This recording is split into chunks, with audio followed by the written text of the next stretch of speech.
Note with a whole lot of optimism. We'll break it all down with our game day crew coming up. This is Seattle Sports Live. I'm Aaron Levine.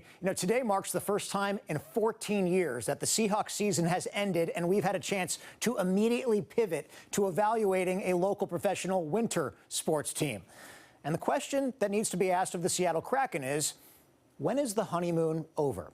Now, that's not a knock on the launching of this franchise, which has been nothing short of phenomenal. It has everything to do with its performance so far. And I understand a lot of people might say, wait a minute, these guys just started. How can you even broach the topic 2.5 months into their very first season? They're brand new. They've dealt with COVID and postponements, challenges that other expansion franchises have never faced before. And those are all valid points. Plus, there are thousands of curious fans out there who want to enjoy the brand new arena and an in-game experience for the very first time. And I can say from that experience, it is absolutely worth it. I mean, no one expected to raise a Stanley Cup in the Kraken's first season. But no one expected a Kraken team that had some of the most favorable expansion rules in professional sports history to be in second to last place in their conference with no playoff hopes by the start of January. Losses in 8 of their last 9 games with just 1 home win since the end of November has to be testing patience at the top. Now, from the perspective of ownership, the question is also valid because of the bottom line. Money.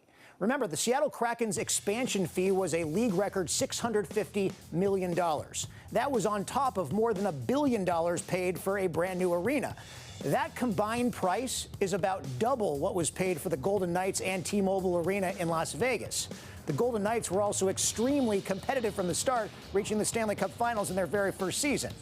And if anyone wants to bring up how old Sonics, Seahawks, or Mariners fans had to be patient with those expansion franchises, consider the prices paid for those teams with an adjustment to today's prices based on inflation.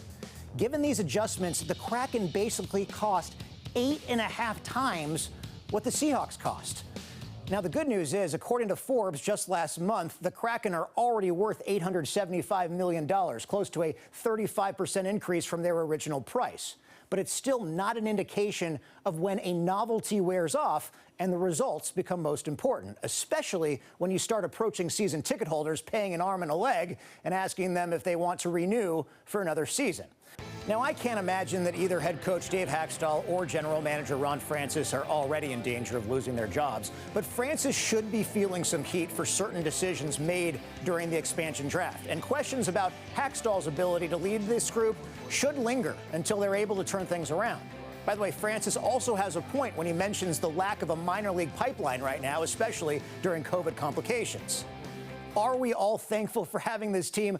Of course, but that's been covered at length, and that will never change. But it does not give this franchise immunity from questions that come from mediocre results. So what do you think? How much patience will you have with this organization if you're a season ticket holder? What was your initial thought on time frame for success, or at the very least, your baseline expectations for their very first year? You can always find me on Twitter at @AaronLevine_ or email us at aaron.levine@fox.com. Thanks, Aaron.